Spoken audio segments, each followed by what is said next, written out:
Who are you sleeping with? Myself.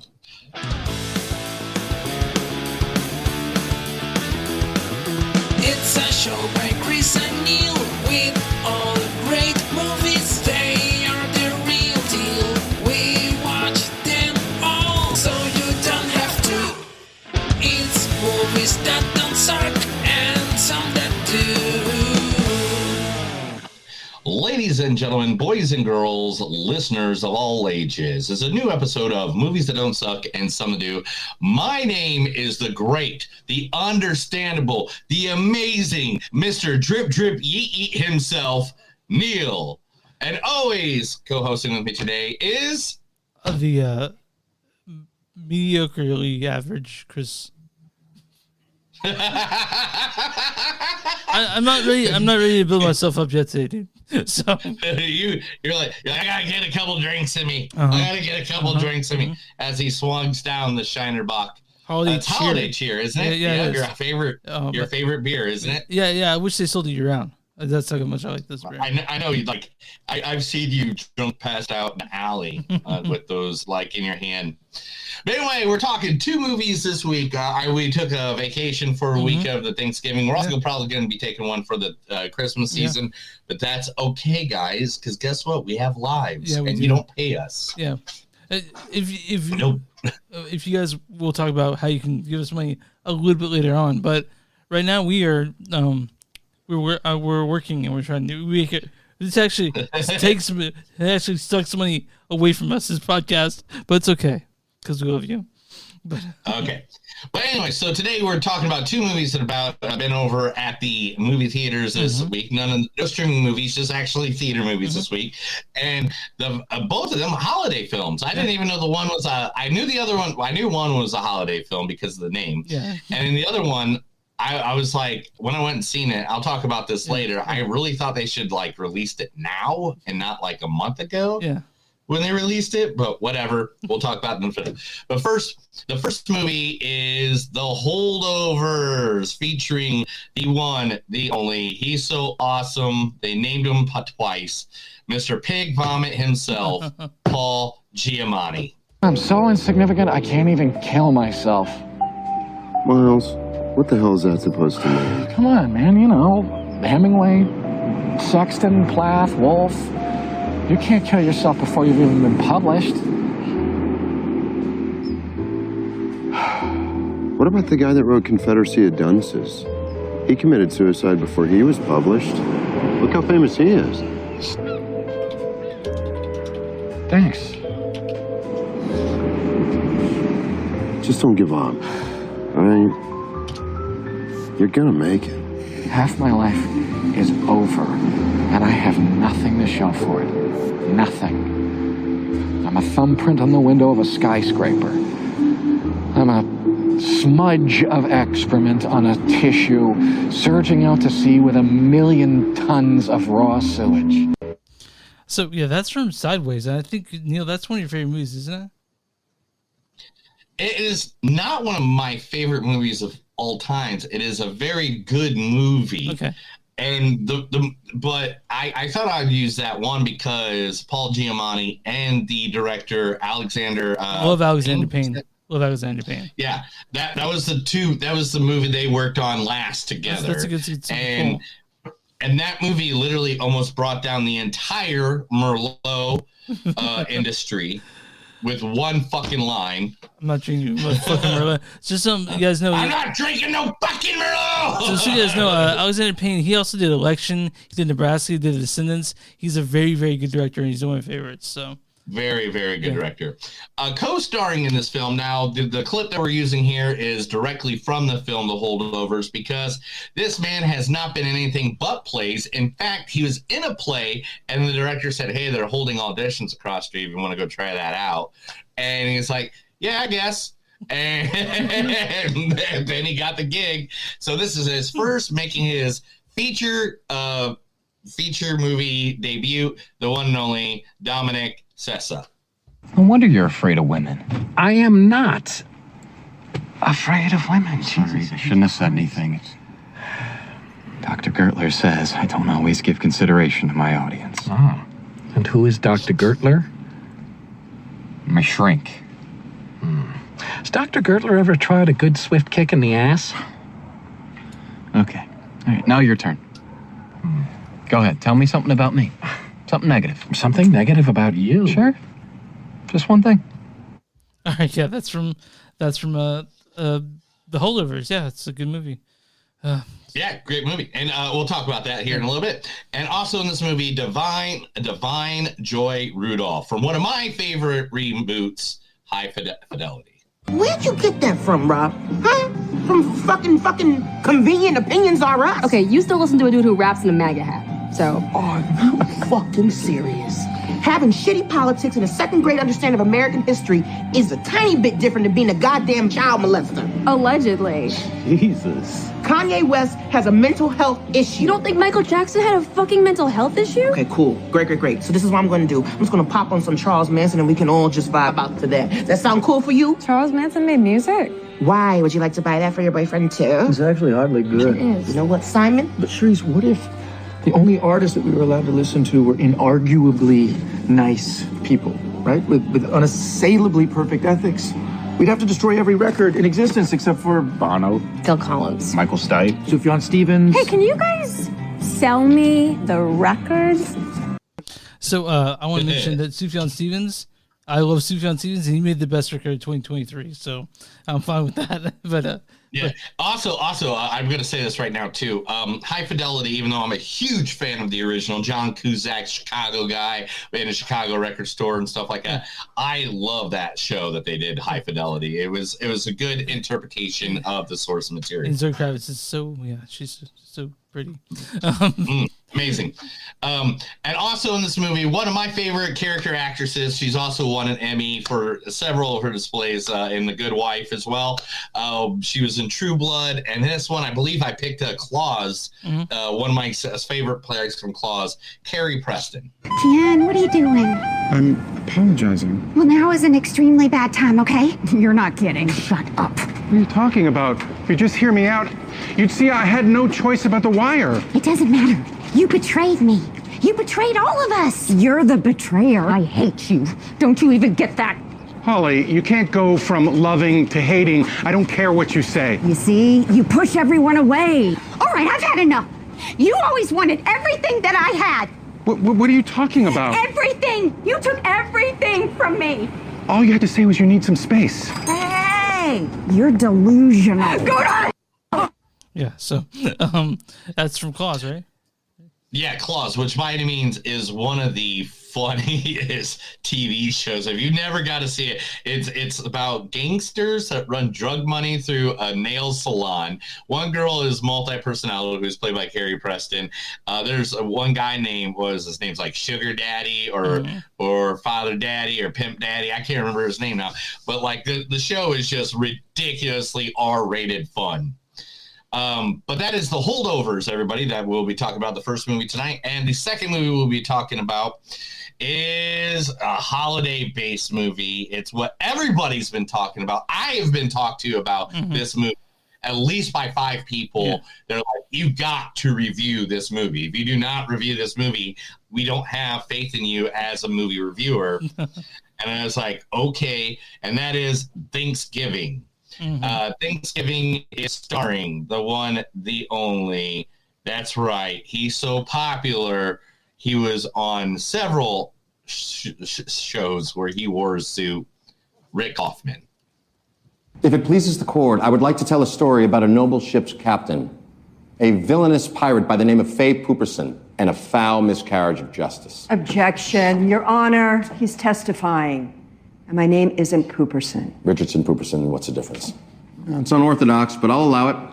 You're just him in a wig. A wig, if I may say. You are rocking, Your Honor. If I were married, I'd be all over that. I bet he's so much better than Harvey. I am. Please proceed. Your Honor, paragraph 5 of the Nautical Code states that a captain shall not relinquish command to a party of pirates. If anyone here is a pirate, it's him. And I am the British Navy in this situation. Objection. She's hijacking my metaphor. Yeah, so that's from Suits, right? Right. And also in this movie, the one, the only, Dr. McDreamy himself. In 2023's Sexiest Man Alive. Oh, is he 2023 Sexiest Man? I did not know that. I would have looked more shit up for that then. I apologize for that. I did not know. But all right, the one, the only, Patrick Dempsey. That was a nice story, about your chipmunk friend and all. Yes. I know what it's like when someone disappoints you. It's tempting to see things the way you wish they were instead of how they are. I don't wish that he's coming, Robert. He is. Right. Because the chipmunk told you. Yes. Pip actually said that. You know what? I don't know if you're kidding or you're being ironic because chipmunks, they don't talk. Well, not here they don't. All right, so in lieu of taking advice from a forest rodent, I just wanted to say that, if it did work out and you decided to stay in New York, I'd like to help. Well, that's very kind of you, Robert. But Edward is coming for me. But what if he doesn't? Why do you keep saying that? Because I deal with this every day. If a relationship has issues at the beginning, it doesn't get any better. So yeah, that's from Enchanted. Enchanted. Yeah, there's a sequel that came out this year, but that's one of your favorite movies, right? It's one. Yeah, you didn't want us to do the sequel. You said not to. We loves that. Enchanted loves it. So. What about this Enchanted? Did she like that one? The 80s poster that's Thanksgiving? No. The sequel to Enchanted. Oh, no. Oh, Disenchanted? She has not seen this. We've not seen this. It's been out for like 6 months? Yeah, we haven't seen it. We've seen the sequel. Is it the sequel's Disenchanted? Is that what that's called? Yes. Oh, yeah, we didn't like the sequel very much. Okay. But anyway, also in this movie, making her main role debut, Nell Verloc. Look, I know you have a way of doing things, but this is Westbrook. Tell me. No disrespect to the geniuses you coached at Wisconsin, but we won't respond to my way or the highway. Treat us with respect and we'll respond in kind. This is very constructive criticism. Right. Thank you. I appreciate that. I hoped you would. Especially since you're kind of cute. And if I'm gonna grunt and sweat 5 days a week for some guy, at least let him be good looking. Oh, please tell me you did not just say that. I couldn't possibly have. So she was talking to another sexy man, John Stamos. So, John Stamos, are you in a sexy man today? Chris is in a sexy man mood. Tell me, he's in a sexy man. He's one of the few people I can think of that's gotten better looking. He's gotten older. You just look at it and you're kind of like, all right, I'd do John Stamos. I'm not saying I wouldn't, but and every time you look at John Stamos, you look at him and you just go, have mercy. Oh yeah, I do that. Yeah, the full house thing. Yeah. Uncle Jesse, come here, Uncle Jesse. All right, and who else did I put? Oh yeah, last but not least, Gina Gershon. Gershon. Yeah, Gershon. I'm sorry. I've spent over 20 years living, breathing, fucking, sucking, eating, sleeping, and dreaming all things rock and roll. It never occurred to me that I might not make it. So, did I really want to be slugging it out in little clubs, still chasing that rock and roll dream when I was 45, 50, how about fucking 60? I mean, at what point do I become a joke? Yeah, so that's a pray for rock and roll, right? Pray for rock and roll? Yeah, pray for rock and roll. Yeah, I mean, she's one of those Hollywood legends. I mean, how many decades has she been in movies that, you're just like, as soon as I saw her, I was like, no way. Huh. She's one of those people in the league of Parker Posey where they're always going to be just really, really, really attractive, You're really into attractiveness today. Do I look attractive? Does Roddy Piper look attractive? When'd you get that shirt? Is that shirt new? It's gotta be new, right? What? The shirt's new, right? I've had it for about a year. Okay. Same time I've had the shirt, so I guess. And everybody, Chris is already drunk. Chris, tell everybody where they can find us. You can find us on iMoviesDon'tSuck.net. We're on Facebook at Facebook.com/MoviesDon'tSuck We're on X, MTS Podcast, for how much longer? I don't know. We are also, because X is going down. But also we're on Instagram, MTS Podcast. We're on Patreon.com/MoviesDon'tSuck. If you guys want to send us a few dollars so we can eat for once in our lives, You can send go to Patreon. Shoes don't suck. We're on Instagram. We did that. Oh, we're at Bonfire. It's been a minute. It's been a minute, dude. Bonfire.com. Search Shoes Don't Suck. Something you'll find merch like hats and T-shirts and all kinds of cool shit there. And where you find podcasts, you find Movies Don't Suck. We're also on YouTube if you're watching this somewhere else. But yeah, Neil, who are we talking about today? Oh shit! Sorry. Hold on. And W2M.com. Go to W2M is moviesnet.com. You'll find us there along with a bunch of other podcasts. In fact, the end of your episode will be as we do with our friend Mark Bradelich of Bradelich and Podcasting, who does Damn You Hollywood and a bunch of cool podcasts on the network. So if he comes on our podcast, I'm gonna bitch at him and be like, "Hey, dude, how many has he asked me to be on for wrestling this past year?" Hold on. None.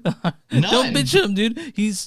I'm gonna totally bitch at him. I'm gonna be like, "Hey, dude, you know how many times I was front row at some of the most biggest events of wrestling this past year?"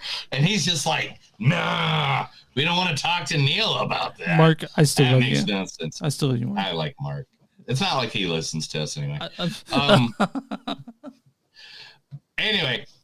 Today we are going to be advertising one of my favorite places. That is Fassler Hall. I got taken there from my good buddy after Thanksgiving. We went down there to see one of my favorite local bands, the King Cabbage Brass Band.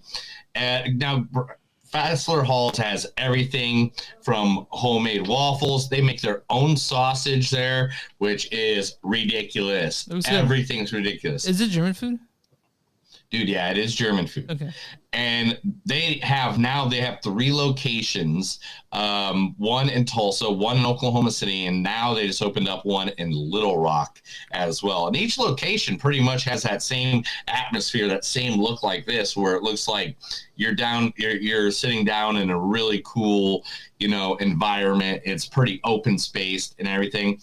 And the one thing I got to do because of Fassler Hall this past week was watching the wonderful King Cabbage Band. I'm sitting there having a good time. Ooh, there's my father-in-law in the corner. I'm having a good time, and all of a sudden, I turned around, and Chris, you know what I see? What's that? A guy with a goat. I was like, "What are you doing in here with a goat?" And he's like, "I don't know." It's a very cute goat. I go, "Does your goat have bling on?" He goes, "Yeah."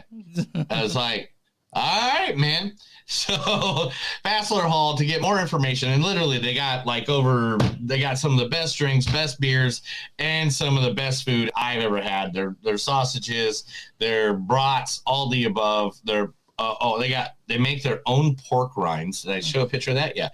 Boom. They make their own pork rind, schnitzel, all the above. Seriously, if you get a chance, go to any one of the locations. One's located again in Tulsa. We got one in Oklahoma City, and the other one is in Little Rock, Arkansas. You can find all this information at fasslerhall.com. That's FASSLER hall.com. Or you can go to Facebook at facebook.com /Fassler Hall TUL. Good times. Yeah. So it was a good time. I'm not gonna lie. We had a fun time that night, and I literally, seriously, how many times do you go out in the world? And my friend Jason, who comments on the show here and there, that's who's the one that took it out there. But how many times you walk into a bar and there's just a guy holding a goat? I mean, that's a fair point. He's holding a little baby goat, and it's very adorable. So. It was beautiful. It was a beautiful baby goat. I was like, all right, that's how you get the ladies. Ladies. So you're saying if my wife divorces me, walking to a bar with a baby goat? You're totally getting laid with a baby goat, bro. Because you have enough love and care that you're taking care of a baby goat. Yeah, tender care to take care of the animal. That's what all right. So, Chris, before we get into the movies, I just got to ask, because today was the day. Today was the day for Spotify Wrapped for 2023. Oh, yeah. So, what was your number one most listened to song? Fuck. Give me a second. My number one most listened to band was the Mountain Goats, which is been pretty much part of the course for the past couple of years. But I remember. Yeah, last year they were, because that's what I got you for Christmas. I think last year was a good shirt. Yeah, you did. And I'm trying to find the rap because what was your number one? I took screenshots of mine so I can pull mine up right away. Okay. I got to find where it's at because I did some editing stuff. My top artists were Blue October, OTEP, Metallica, Marilyn Manson, Power Man 5000. Okay. So my top 5 artists were Mountain Goats, NoFX, AJJ, Jeff Rosenstock, and Holy Fawn. And my top number 1 song was "Like You Better" by Jeff Rosenstock. Off his new record. Oh, nice. Hell Mode. My number 1 song was "Shelter in Place" by OTEP, which has this wonderful part in it. It goes, "Hey, hey, NRA, how many kids did you kill today? Hey, hey, NRA, how many kids did you kill?" And then Hollow Moon, Bad Wolf by AWOL Nation, which is like, I like listening to that going to work. Yeah. Because it kind of gets me, and it's like, I'm going to tell the bad wolf, don't bite no more. And then Oh My by Blue October, Where Did You Go by Blue October, and I Hope You're Happy by Blue October. My number 2 is Brave As Now by AJJ. My number 3 is Distance by AJJ. 4th is Paranoid by Black Sabbath somehow. Nice! And number 5 is It's My Job to Keep Punk Rock League by NoFX. NoFX and Mountain Goats are generally always in my top 5 for the Wrapped.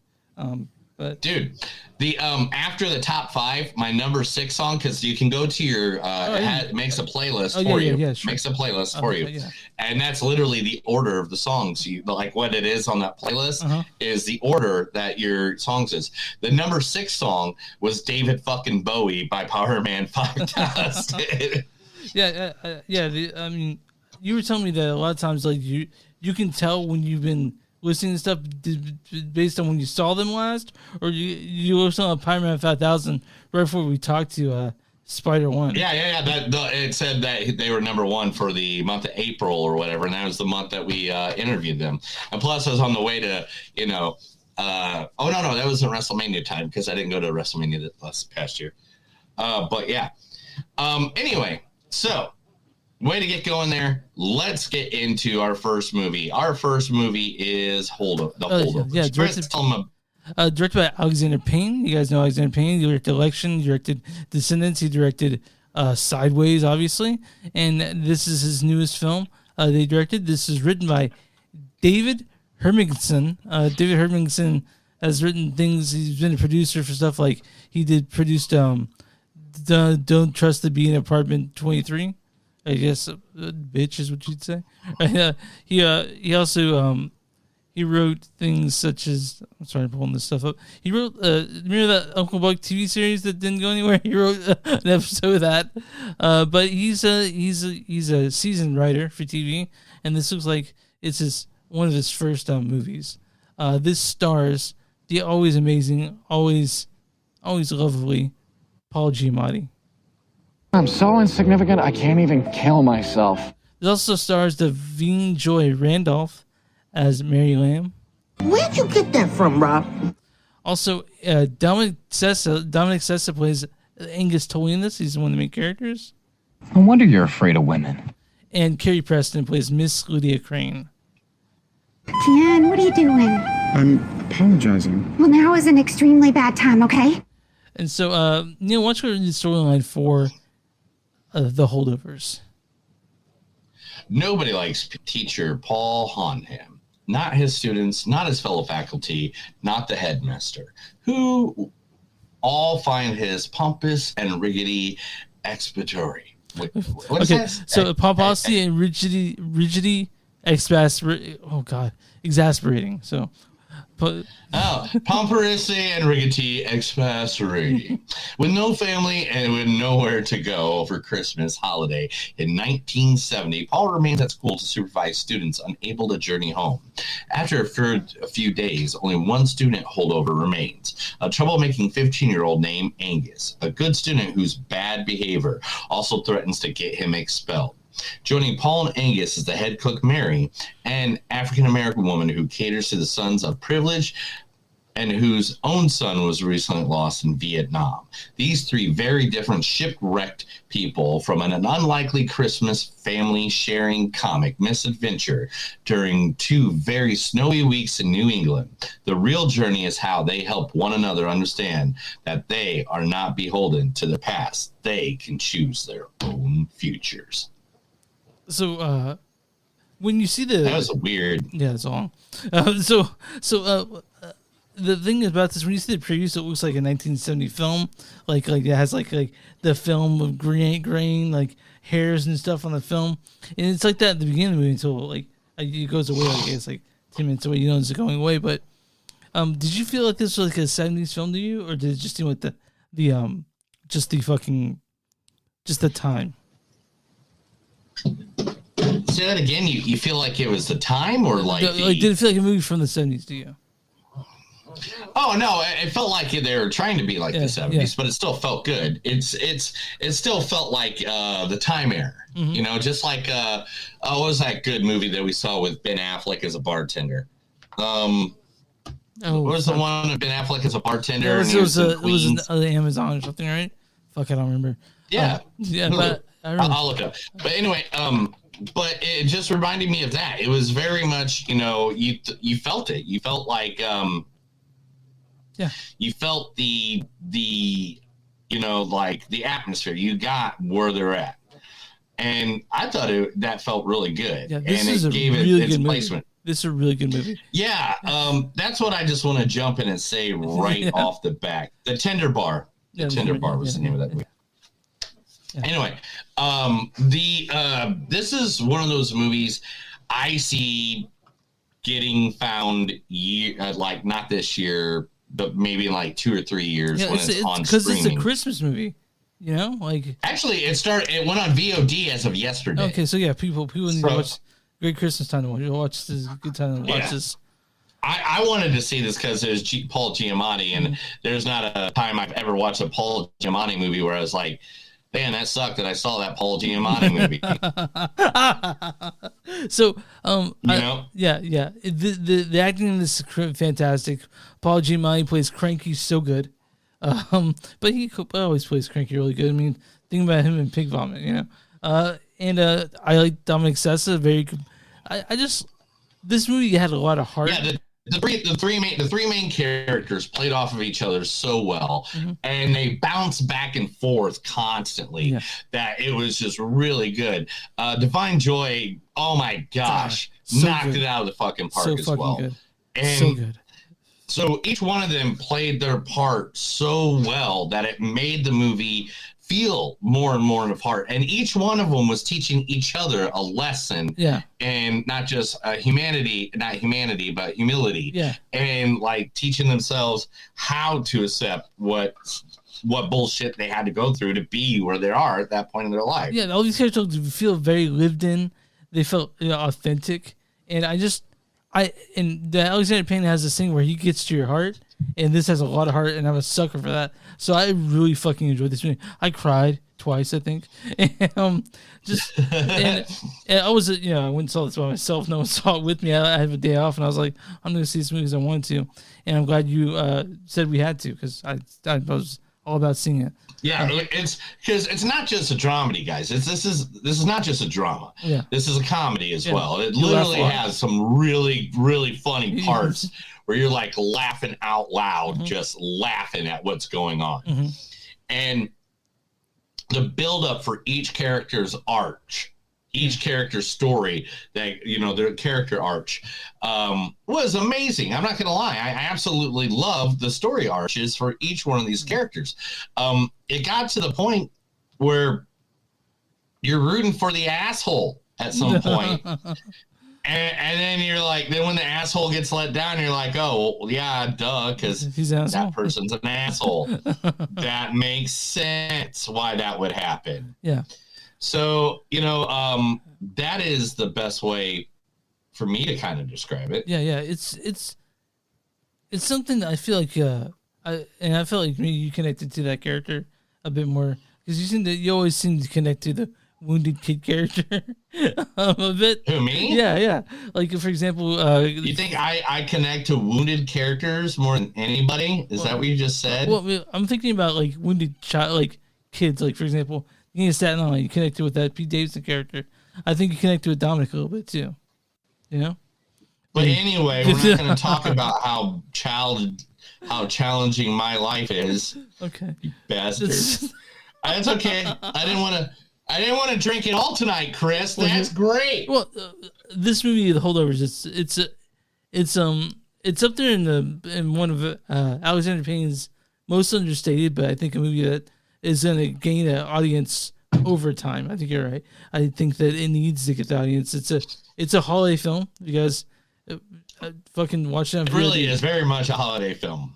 Watch this, catch this on VOD because you'll be glad that you did. I really, really, really enjoyed this movie, and I hope everyone listens to us and goes sees The Holdovers because it's fantastic. I mean, by any means, this is the reason I chose it is because when I saw the trailer, mm-hmm. it reminded me of the feeling of like Planes, Trains, and Automobiles. Mm-hmm, mm-hmm. You know, or Dutch. Remember Dutch with Ed O'Neill? Yeah. You know, who played Al Bundy, where he goes and gets a kid and has to bring him back and stuff like that. It gave me that kind of feeling. It gave me that old Christmas feeling, like one of those movies. And I think that's why I was really good. I really, this whole time, Chris, I did it again. I'm not paying attention to myself. We haven't done this in a while. You know the background. Sorry, pal. Not just the background. It's not like I work on this for hours, Chris. You found that perfect house that was in there. All right, man. Yeah, not just that, Chris. But what else do I always do? I don't know what else do you always do. Oh my God! Why is this working? Are you trying to change your icon? No. Boom. No. Okay. Yeah, Neil always puts the entire movie. Okay, so let's go to the facts real quick before you tell me to go read that stuff. The entire film was shot in real practical locations. No sets or sound stages were used in this whole entire movie. All right. Even though the movie features a heavy film-looking renaissance of the 1970s, the film was entirely shot digitally on ARRI LX Mini. All the hallmarks of celluloid film, like the film grain, halitish, dirt, and gate wave, were added to the post-production. Okay. Yeah? Yeah, cool. This movie was only bought for $30 million after screening for buyers at the Toronto International Film Festival in 2020. It's the biggest sale to ever happen at that festival. Okay, cool. And it wasn't even on the roster.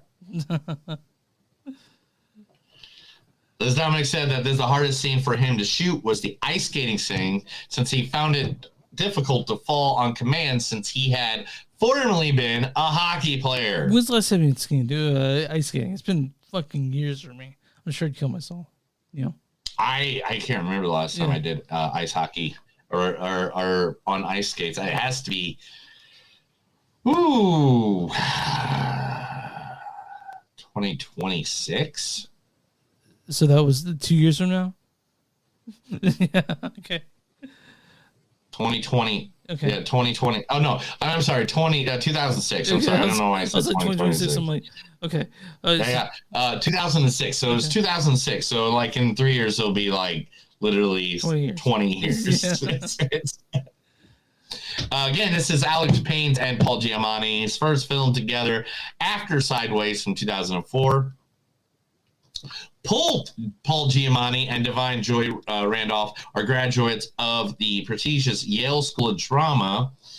Giamatti received his MFA there in 94, Randolph in 2011. And that's it, man. That's the facts of them. Yeah. But, man, I'm sorry. I really wanted to have those in there because those are good facts and they would have got us talking more. Yeah, Neil, you sort of used them in to but yeah. Holdovers. It's all Chris's fault. Yeah, that's right. It's on VOD. If you guys want a good Christmas movie, watch this. Is one of them. It doesn't have Santa in it, but it has Heart, and I'm a big fan of Heart and Alexander Payne, The way he weaves in. Dude, Chris loves heart so much that he gets so much hard-ons. It's awesome. Yeah, hard-ons. I do. Hard-ons for people. Do you have quotes for this, Neil? Of course I got quotes for this, Chris. It's what I do. Okay. Now, if I can read them... That's a different story. Yeah, different story. Yeah. Oh, I don't indulge in porn, especially since I get the real thing from Randall's mother. Damn. Woo. Damn. Are we allowed to let the boy skate? Yeah, but if daddy buys...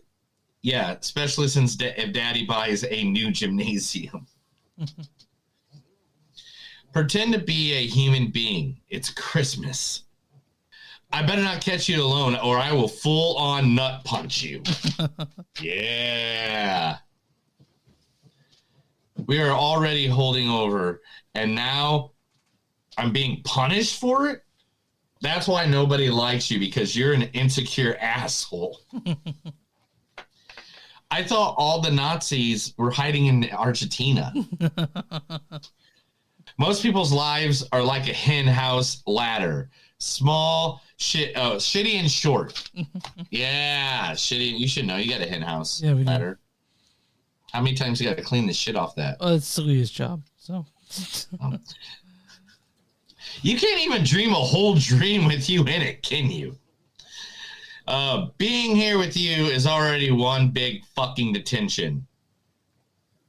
Hey, I heard they got Miller Lite here. It's the champagne of beers. Yeah. I walked into the gym and someone vomited in there. Every child is an artist. The problem is remaining an artist when you grow up. Are you trying to look down my shirt? Are you trying to look down my shirt? Yeah. Okay. It doesn't matter if daddy gets a little hand tied. No one is their father. You need to learn this. I feel the world a bitter and incompetent place, and I feel like it feels the same about me. And stand up for the lady, you bore. All right. You have always been penis cancer in human form. All right, so my score in this is a 4.3. I really enjoyed this. I'm right there with you, bro. Because you know what I vote on. I always vote on rewatchability. Mm-hmm. And to be honest, I could probably watch this movie like 10 times. This is like one of those movies when you're done opening the gifts and you just want to chill, drinking a drink, smoking a smoke, and you just want to sit there and be like, hey, what should we watch for Christmas? And you're like, I heard of this movie called Holdovers. We should watch that. All right. Yeah. Neil's stuck on a vape while doing this.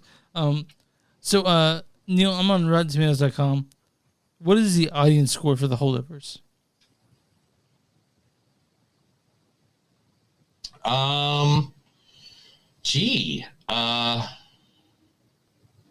83. 90%. There's audience. Damn, there's I'm off by 7. Audience says, cute and touching, if not laugh out loud, hilarious. Holdovers is a thought-provoking dramedy for viewers seeking a dialogue-driven movie with a throwback feel. All right, Neil, what is the critic score for the Holdovers? 93. 96%. You're really close.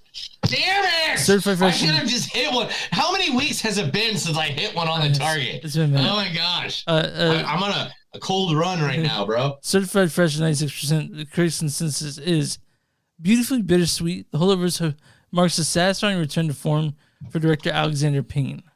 I'm going to do a bad review and a good review. It's me a while. You're a good review and a bad review. So this is from Eleanor Cardicator of the Supporter Report in Atlanta.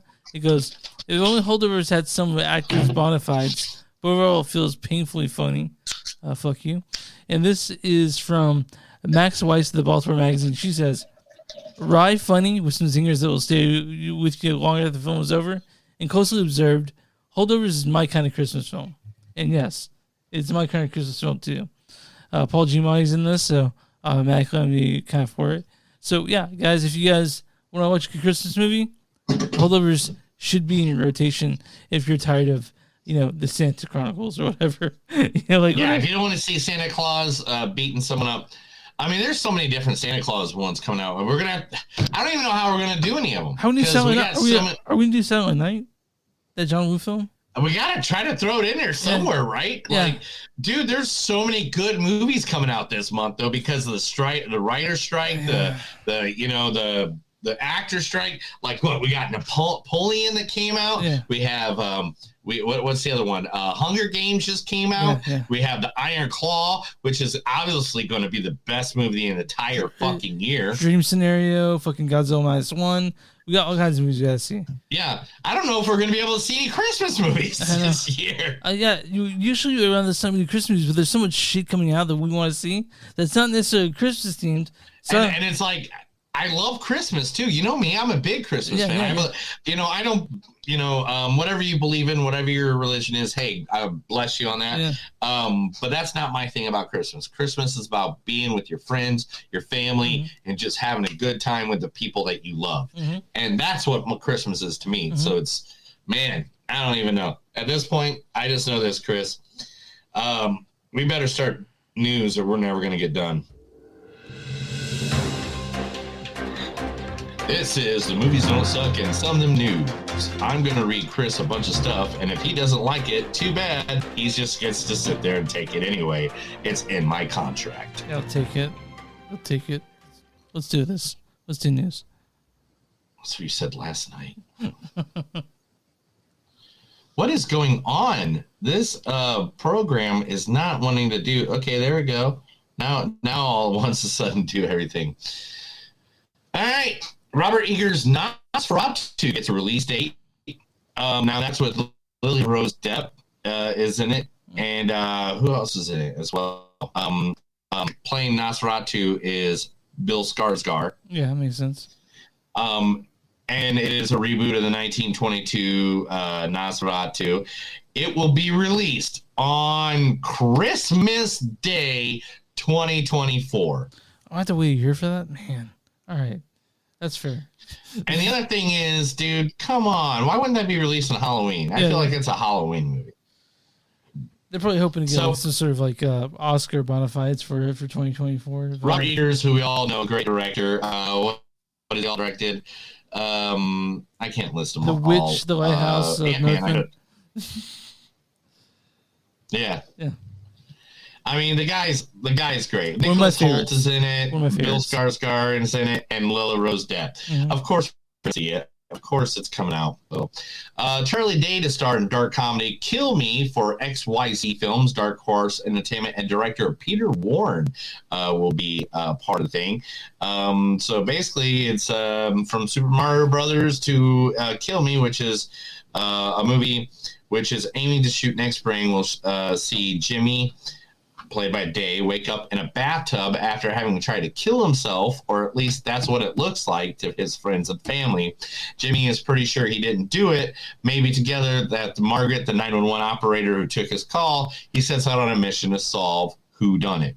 I like that. Yeah, I like Charlie Day. I just don't like Always Sunny in Philadelphia. Oh, you don't like the show itself, really? Okay. I like It's Always Sunny. I don't know. I mean, there's like an episode or two I like, but for sometimes, like when I try to watch it, and I've tried to watch it, like literally, I am not a good friend of the move. What? I don't know. Oh, do you need help opening that? Is that what you're saying? All right. So everybody, my wife has now just told me that she needs help opening a bottle of sauce. So give me a second. There you go, babe. Yeah. There's my dog right there. Hi, Alistair. See my dog. Hi, Alistair. All right. You got. Oh, wait 1 second. This will help him get up. There we go. All right. 5, 4, 3, 2, 1. Yeah. So, Always Sunny in Philadelphia. Like some episodes I like and stuff like that, but like sometimes I can't watch it constantly in order. Yeah, I'm with you. Are you a big fan of it? I'm a big fan. But I do watch it. It's on when I'm at a loss to what to watch. I'll put on a few episodes and fuck around like on my Switch, or I'll read because I'm a reader and I'm reading again. And it's good background, but it's not something I watch religiously. You know? Yeah.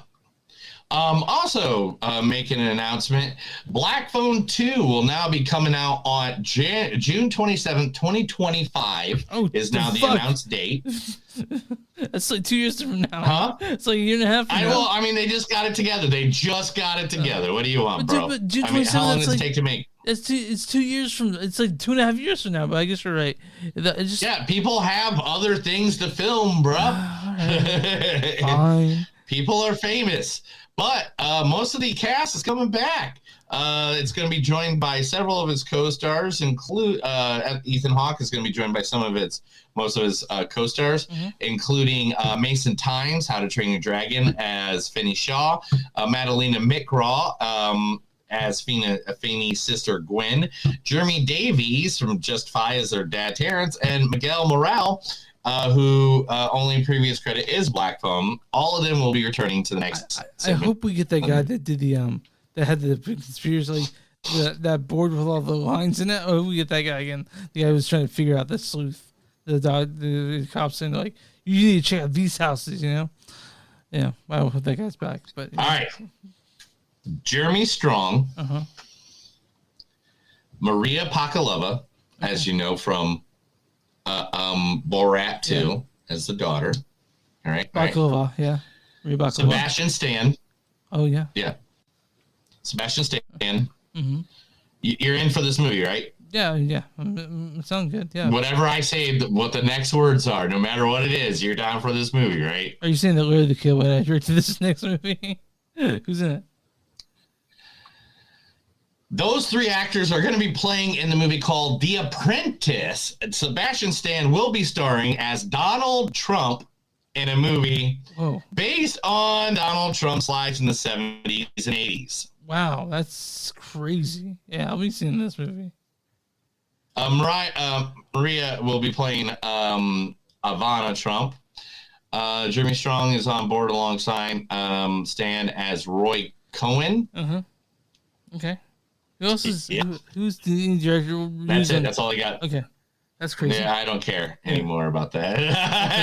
I don't want to talk more about that until I see something. Yeah. I'm just like, they make fun of him to show him how much of an abusive, racist piece of shit he is. Then I'm all about it. All right. A Cowboy Christmas romance at Lifetime Film will be the first Lifetime movie to ever have a sex scene in it. What? Lifetime is spicing up its Christmas movies by including a risque sex scene in a cowboy Christmas romance, a departure from their family-friendly films. The network believes that there is an audience hungry for grown-up romance and is excited to add some smoldering to their unusual holiday content. A bunch of 45 women just masturbating to like movie network. Oh, cowboy romance!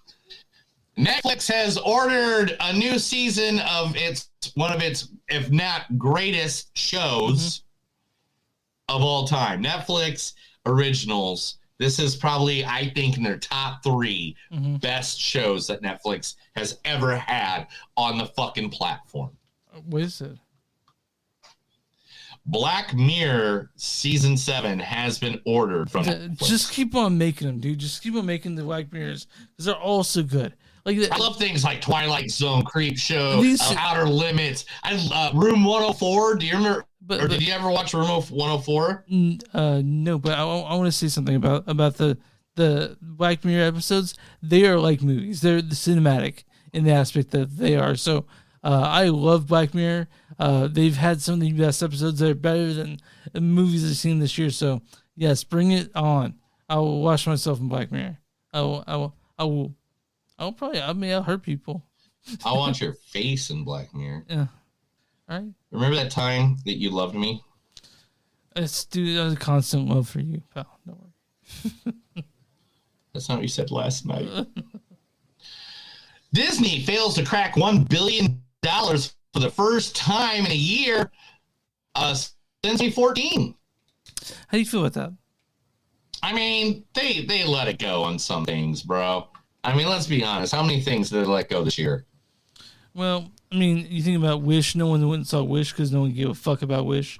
They don't. Okay, this is what the problem with Disney is putting their namesake on everything, right? Mm-hmm. Star Wars, Marvel, what the fuck ever they're doing, right?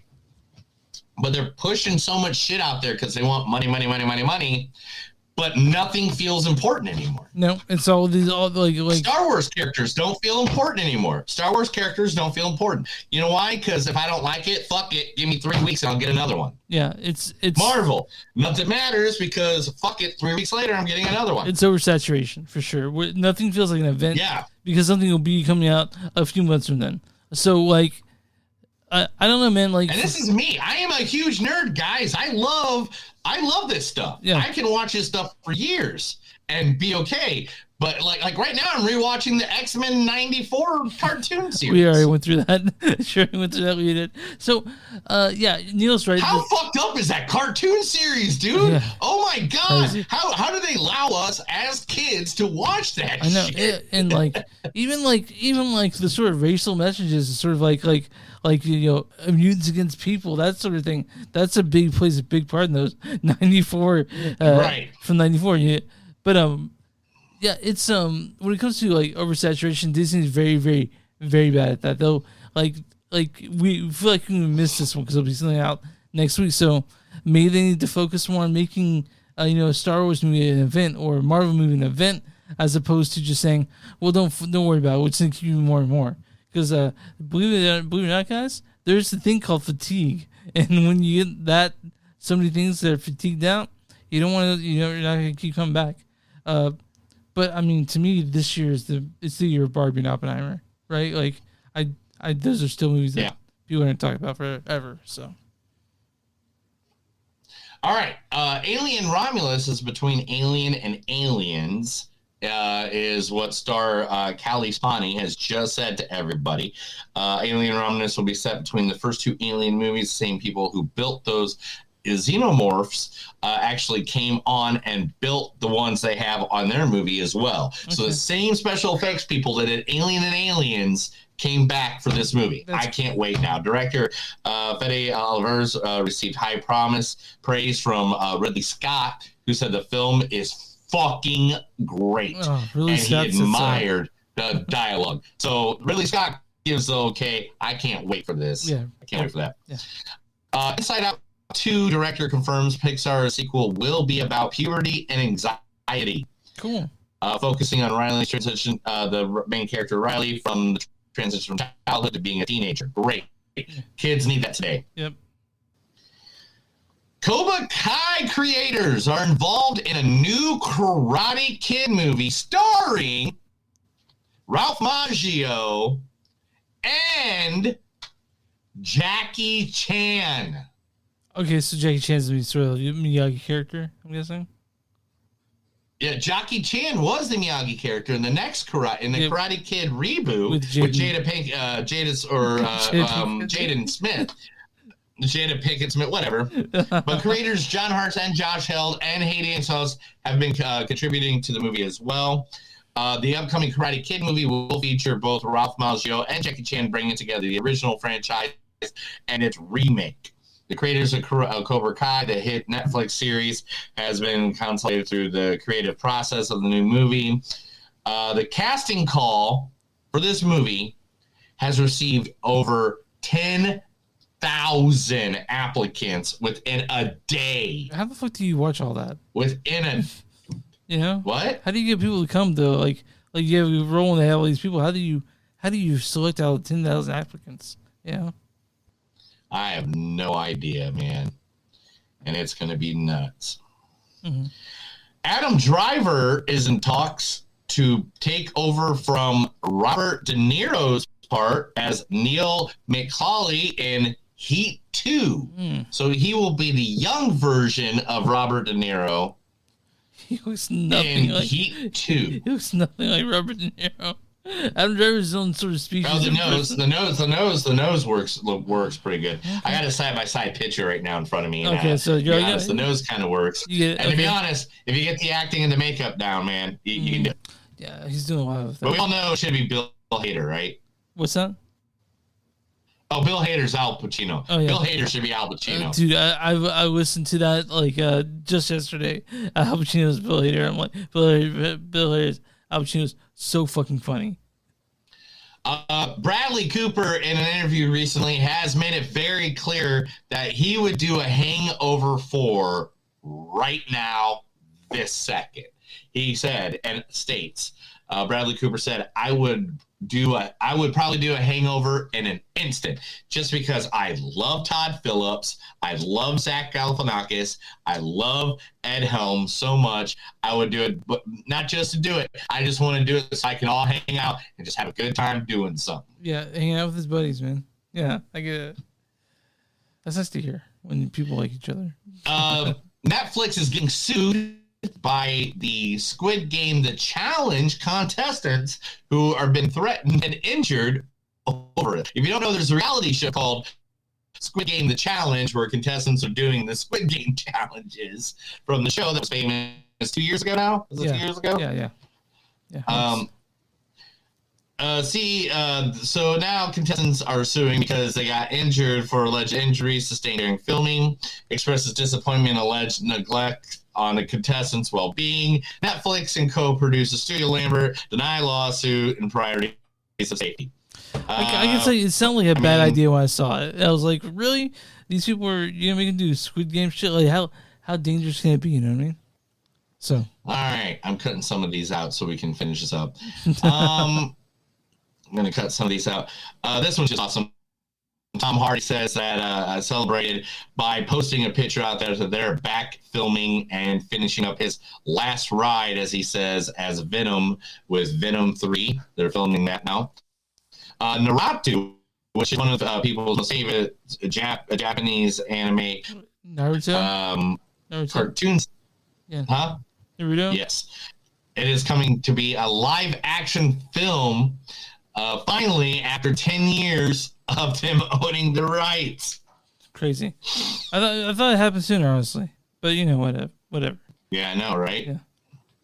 Brendan Fraser's next movie with Searchlight would be Rental Family. Brendan Fraser, known as his roles in popular films like George of the Jungle, the Mummy franchise, and experienced a resurgence in his career after winning an Academy Award for The Yale. Fraser faced personal struggles despite the loss of his mother and such like that. Despite his recent success, Fraser is carefully selecting the next roles, and he has landed on Searchlight's Rental Family, directed by Akira. So it doesn't say exactly what it's about, and no details are going to be let out. Brendan Fraser. All right, Brendan Fraser's doing another movie. Yeah. Tim Allen and Tom Hanks has officially been asked to return as Woody and Buzz in Toy Story 5. You don't need one. We didn't need 4. But I thought 3 was the perfect end to this movie. All right. Fine. And then 4 came along, and 4 was good too, and whatever. What the fuck? Hey man, the past 2 weeks has been really good for Cale Mitchell and Kenan Thompson, because Good Burger 2 was released out on Paramount. Are we gonna watch that? I mean, if we have time. Okay, yeah, fair enough. I mean, right? Yeah. But it was so good. Guess what we're getting? What's that? Good Burger 3 is now in planned. That's crazy. I didn't know that. I saw them on the Macy's Day Parade, though. The Good Burger. So Kenan Kel in there. So, I mean, sure. Yeah. All right. So now, here's the biggest drama in Hollywood right now. Mm-hmm. Are you ready? I'm ready. Jenna Ortega is not returning for Scream 7. What? Really? Her Wednesday, her season 2 Wednesday filming will be taking place the same time that Scream 7 is scheduled for. So, Neil, that asks the question for me.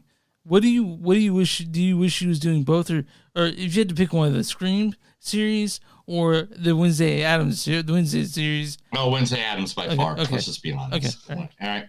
Now we're not done, Chris. Okay. This is, like I said, this is drama. Okay. This is not even the first step yet. Okay. So then, since she's not returning, the theaters, the company's like, oh, Well, that means we can't go with those characters. So Melissa Barria has been fired from Scream 7. They're just doing new characters altogether. They're firing her because Jenna Ortega won't return. So now the studio is reworking it to bring back Neve Campbell and Patrick Dempsey to return to the Scream series. Okay. I mean, fine. I mean, we saw them at the, like, they're going to do a meta thing again, I guess, man. What I mean, I liked the most recent Scream. I thought it was fun. But, yeah, okay. Whatever. Bring it back, I guess. Yeah. So now we're getting a completely different kind of story. And last but not least, I'm going to leave it with this one because I feel like the Cape Fear series with Martin Scorsese and Steven Spielberg, that sounds good. Yeah. That's a good thing. Yeah. Right? Yeah. Transformers.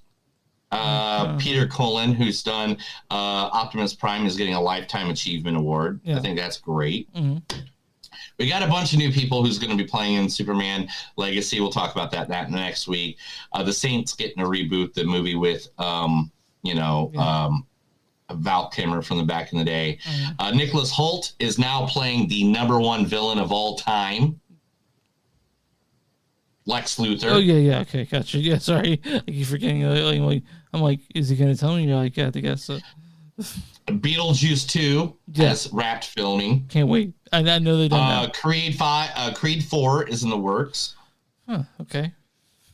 Let's see what else we got. Where is it at? Timothy, the guy who played Chalamet? No, Timothy Olyphant. He's now agreed to do an Alien TV series. Okay. He's so attractive. Where is it? Oh my God, I missed the dude that did Mandalorian. I can't remember his name. I can't Pedro find Pascal? it.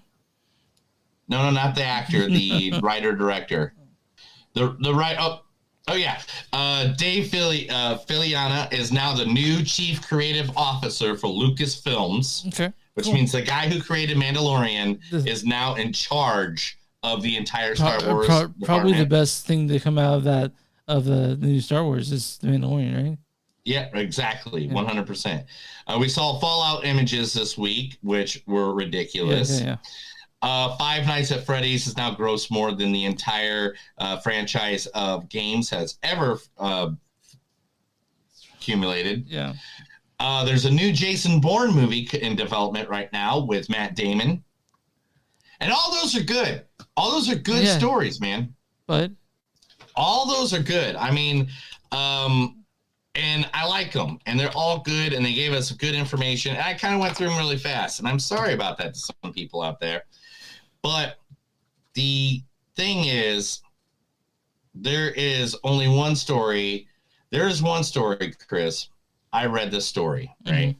And when I read this story, I said, shut the fuck up. Yeah, this is not happening. Yeah. I made it up. Someone made this up. I'm not seeing what I'm seeing. And they're like, no, you're seeing exactly what you think you're seeing. There is a sequel coming out to a movie that hasn't been out in what? I think it's 40 years. Okay. 40 years, and we're getting a sequel to one of the greatest movies of all times. That's right, folks. They all signed on. Oh, this is Spinal Tap is getting a sequel. Yeah. Director Rob Reiner confirms long-awaited This Is Spinal Tap sequel with original cast returning to begin filming in February. Sequel will feature cameos from musician legends as Paul McCartney, Elton John, Garth Brooks, Ozzy Osbourne, along with other surprises. Plot reveals around the band being forced to play one final concert. Just so you know, I had a dream that Ozzy Osbourne was a neighbor last night. I mean, don't we all have dreams that Ozzy is our neighbor every night? He was super needy. He was sick, and he always asked me to come over and like help him. I was like, "Fuck, I have to help Ozzy again." That was funny. All right, Chris, that's the news. Let's get to this last movie, bro.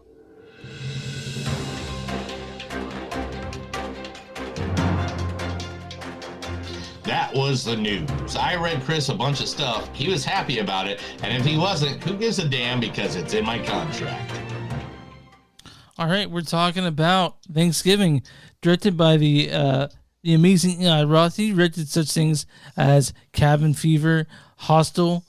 He did Hostel Part 2. He did the short for Thanksgiving. I think it's the only Grindhouse film there's only one Grindhouse film that actually has been made. Now it's a rights probably not coming. He also did The Green Inferno, Knock Knock, and now The House of the Clock and Laws, and now Thanksgiving. This stars Rick Hoffman. Oh, let's start here. This stars Patrick Dempsey as Sheriff Eric Newton. That was a nice story. Also, this stars Todd Olson as Mitch Collins, Gina Gershon as Amanda Collins. Look, I know you have a way of doing things, but this is Westbrook. Also, Gabriel Davenport plays Scuba. We got Karen Cliche as Kathleen and Nell Verlack as Jessica. Look, I know you have a way of doing things. Oh, sorry. That was Look, I know you have a way of doing things, but this is Westbrook. And this is Gina Gershon. It's been over 20 years. Also, this also stars Rick Hoffman as Thomas White. If it pleases the court, I would like to tell a story about a noble ship's captain. Also, Derek McGrath as Mayor Canton, Catherine Trowell as Mayor Canton's wife, and Jalen Thomas Brooks as Bobby. Neil, there's a storyline for this. It's very simple. Why don't you go through real quick? The riots in the shopping mall on Black Friday, and in great tragedy a year later, in the same town of Plymouth, in Massachusetts, a mysterious killer goes on killing spree in the days leading up to the great and bloodthirsty final on Thanksgiving Day. So this originally was a movie that was a interstitial between the Grindhouse movies back in, when was Grindhouse? Like 2007, right? 2000. Oh, you're gonna tell me? Okay. What? Yeah, let me give you a fact, Chris. Well, also, okay. All right, Neil.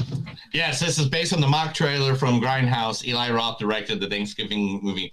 But Eli Roth has made it very clear that this is not from that. This is like if that movie, it was so bad that everybody destroyed every copy and every actor died that was in that movie. So all they have is kind of an idea of where to go. And this is the 2023 reboot of that movie. And if you guys miss Eli Roth doing super gory, well, he's back. Because this movie's gory and funny as fuck. Right? I laughed so hard. I swear. Okay. So I'm sitting in the back of the theater in a black hoodie and with the hood up because there's people all around me and I don't like that. Yeah. And especially when I'm at a horror movie. I thought it was going to be, since it's 11 a.m. on a fucking Tuesday. Yeah. Nobody was going to be there to see it with me. But you're wrong. Yeah, I was wrong. And so anyway, I was laughing my ass off. I had such a good time. This is a fun movie. Like this could easily be his Scream series right here. You could do it easily could be. Yeah, another because one, it was actually based off of here, 1 second. It was actually based off of a real life character. The real life character, John Carver, that the bad guy's mask is made off. Just like it's like V for Vendetta meets Scream meets I Know What You Did Last Summer is literally what this movie is. Yeah, and as gory as you want it to be. Like I know people have been complaining that Eli Roth hasn't done that in a minute, but he's back, and it's so much fun to see this movie. Oh, dude. There is one scene where a dude just got like straight up plaster with a pole through his head and the blood squirted out so hard that I laughed so hard. I literally had my elbow, my face, and like Chris, it was like this. I had my face and my elbow. One first going like I was trying not to disturb everybody in the theater, which I'm sure that noise made them even more disturbed. Yeah. So if you're going this meaning to be scared, there will be a whole lot of that. But if you're if you're a gore fan or if you're a Eli Roth fan, I think you'll find a lot to like about this because this is very fun. It's a fun movie, and that's why. Yes, it is. This is like I don't even know how to even like. All right, so the John Carver character is very much like a ghost face character where you don't know who the fuck is doing it. And I even had a friend of mine, I've said his name on here before, so fuck it. Logan, who said, Logan? Dude, yeah, he goes, you will not know who the killer is. Now, I love him, and I love that he said that, and I love that because he didn't know who the killer was. He thought all of a sudden I wouldn't know who the killer was. That is not the truth. I by halfway through, I was like, that's the killer. Okay. I got it. But that's only because of foreshadowing and stuff. Little hints. But there's so many hints. Right. That it was ridiculous. But no, this movie, I was surprised, but this movie itself, man, it's very fun. It's not for kids, obviously, unless your kids are fucked up. Because unless your kids are fucking, unless you already fucked your kids up, guys, do not take your kids. So, but do this. I do feel like did you really see it so close to Thanksgiving? I felt like it should have been before, but that's not slagging this movie. This movie's funny. It's a fun movie. I saw. Yeah, it's funny. It's fun. This is one of those movies that just like, man, it just made me feel like it just, there's not many horror movies anymore that, I mean, horror movies, and I can't remember who said this recently. I don't know if it was John Carpenter or who it was that said this. Was it Chris Owen? No, it wasn't Chris Owen. But there's a famous director that recently said this recently, and I don't know if it was Eli Roth, Stephen King, I don't know who the hell it was, but it's like, if you're a horror movie and you take yourselves too seriously, then you miss the point. Yeah, it's supposed to be a little bit silly. You know? And this is one of those movies that did not miss the point. I would watch this every Thanksgiving over any other Thanksgiving movie. Is there even a better Thanksgiving movie than this? Planes, Trains, and Automobiles. Planes, Trains, and Automobiles. Oh, Spider-Man, too. Okay, well, Spider-Man's a Thanksgiving movie. Okay, all right, the first one, right? So, yeah. We'll just add this to the very slim Thanksgiving category movies and say this stands among them as very, very, very good. It's very funny. And the first horror movie done by TriStar Pictures since Evil Dead 10 years ago. Oh, you want the Evil Dead remake, which was pretty good, actually. Yeah. The 2013 Evil Dead, not the Evil Dead Rises. TriStar hasn't even done a horror movie in 10 years, and this is what they throw out as? Fuck yeah. I don't know why this came about. Like, I kind of know why, because Eli Roth has made it very clear that people have been hounding him about it forever. So he's like, all right, I'll make a Thanksgiving movie. And now this, I mean, easily he could make a Thanksgiving 2, 3, 4, 5, 6, 7, 8. This could be a Saw series, bro. Yeah, it's very fun. It has very unique kills, which the first to kill in this movie, fantastic. I couldn't love it more. It reminds me of a movie that you'd see at Panic Fest, like an opening night.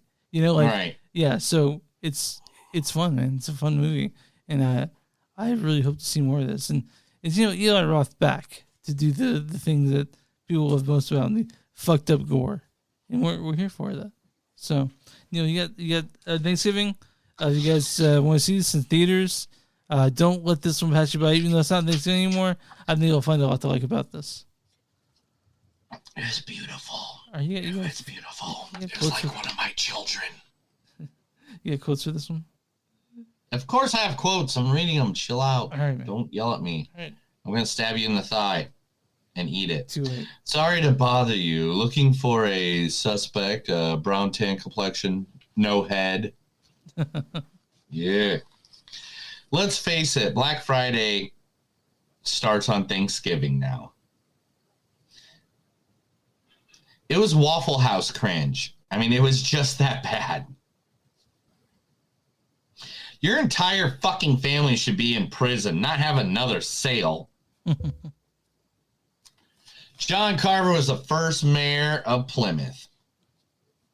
You know that's what our background is. That's Plymouth Rock. Okay, cool. That's what we're... Okay. Only you would say... Only you would sell guns out of school. Well, yeah, Mark Cuban would think I'm a genius. If we let the cops handle it, we will all be 50% off. Ladies and gentlemen, another satisfied customer. Someone get him a t-shirt. Oh, 44 mag strain right there. Plus, you get bonus points if you make a Dirty Harry reference. Let's get some cheer from our cheerleader. To go viral, you really need to hit people over the head, they say. It's like falling on the 1 yard line, man. What are you thankful for this year? The service in here. This year, there will be no leftovers. All right, Neil, what's your score for Thanksgiving? First time listeners, we score through 0 through 5. So just so you know.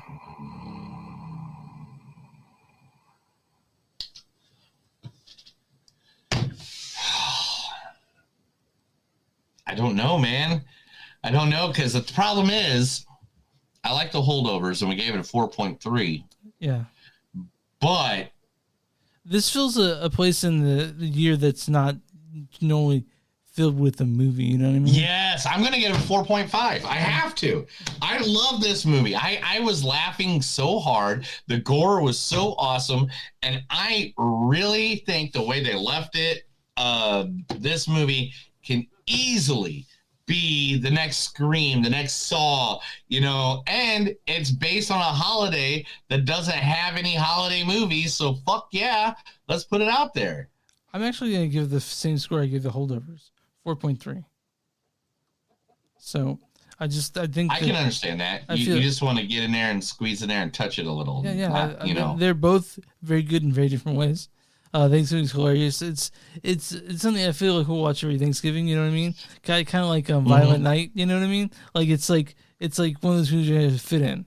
Because I gotta watch Violent Night for the years up. You know, I know you have to as well. So Thanksgiving, it fits a very welcome spot in the holiday season that we need to watch. So yeah, man. Both really good movies saw this week. I'm very excited. I was very excited to do this episode because they're both really good movies, and people should try to get out and see these before they're gone forever. I mean, they're going to be gone forever. Try get out and see these if you want to, watch it if you like movies. I'm on RottenTomatoes.com. What's the audience score for Thanksgiving? The audience score? Yeah. 92. 79%. Oh, I hate every audience member ever. Audience says, some entertaining kill scenes make Thanksgiving a lot of fun for horror fans, even if it isn't all that scary. All right, Neil, what's the critic score for Thanksgiving?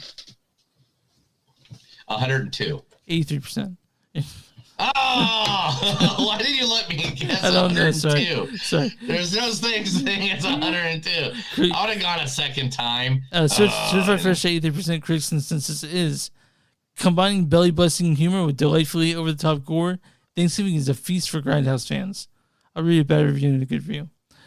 From Edward Porter at the Times UK, he says, the opening vision of retail hell proves to be the best horror sequence. The latest murders are just basic ghoulish fun and really have that Thanksgiving thing. Whatever. And this is from, let's do Randy Myers from San Jose Mercury News says, he's easily one of Roth's best horror banquets, gory, ridiculous, and over the top. So, I like Eli Roth. If you like Eli Roth, this is a thing that you'll like. If you like his early films, because yeah, it's gory, it's fun, and it fills a holiday genre that you don't normally see. So it works out. I was really happy to see things. Does it? Yeah. All right, Neil. Next week, what are we doing? What are we talking about? What do people want to know? 2 more movies. Yeah. Which movies? Next week, we're going to be talking about the shortest man in the world and the biggest asshole actor to play him. We're going to be talking about Napoleon. I didn't know you didn't like Joaquin Phoenix. Oh no, he's good. He you know, as long as he's not abusing people. Oh. Okay. And who else? I'm just kidding. We're talking Napoleon, and then we're going to be talking, of course, everybody's favorite movie this season and probably of the year, Hunger Games, song of ballad of wizards, snakes, and I don't know what the name of it is. I don't know. Hunger Games, ballad, songbirds, and snakes, or snakes and songbirds. Songbirds. I feel like I was really close without looking it up. I saw it last night, and I don't know where it goes in, but it's new Hunger Games movie. It's a prequel, and it's everywhere you find movies. But with some of those two, because they're giant at the box office, I think this week is gonna be the Beyonce movie is being released, and that will be the one that we probably won't see. The who? Who's Beyonce? Yeah, Beyonce is a pop artist. She does music. Oh, Jay-Z's wife? Yeah, Jay-Z's wife. Good job. Does she make music? Yeah, she makes music, and they're doing a concert film for. The last time I heard she made music was after she didn't she have those people killed that were in the group with her, Destiny's Child or something? And then she made like an album right after that, like Single Ladies. I don't remember her killing anyone, but yeah, she might as well have. That's what we're seeing next week. You can find us on movies.net. We're at w2mnet.com. That's W2M as in movies net, and find us there along with a bunch of other really cool podcasts. We're also on X at MTS Podcast. We're on Instagram at MTS Podcast. We're on Patreon, patreon.com/movies.suck. If you guys like us, go ahead and throw us a few shekels. And if you're lucky, you'll see us throw a bonus episode in there. If we get enough followers, we'll do that. Also, right now, we'll do extra bonus content for people. We'll try to do as much as possible we can for all of you every time, all the time. Go to bonfire.com/movies.sucks and something you'll find some merch like our faces or our logo or stuff Neil is just thrown on there because he's at it well here up his ass. We're also a review find podcast. Review find podcasts. Find movies that don't suck and some that do. What do we do for small businesses? If you got a small business, let us know, and we will be more than happy to advertise you right here on Movies Don't Suck and something to do to our thousands of listeners, our millions of followers, and let you know how much we love you and your products. Are you good? You ready to get out of here? I'm always good, brah. That's another episode of Movies Don't Suck and Some Do. My name's Neil. And I'm Chris. And remember, guys, no matter how hard you try in life, don't be just a holdover. Go out there and try to stuff the whole bird. Have a good day.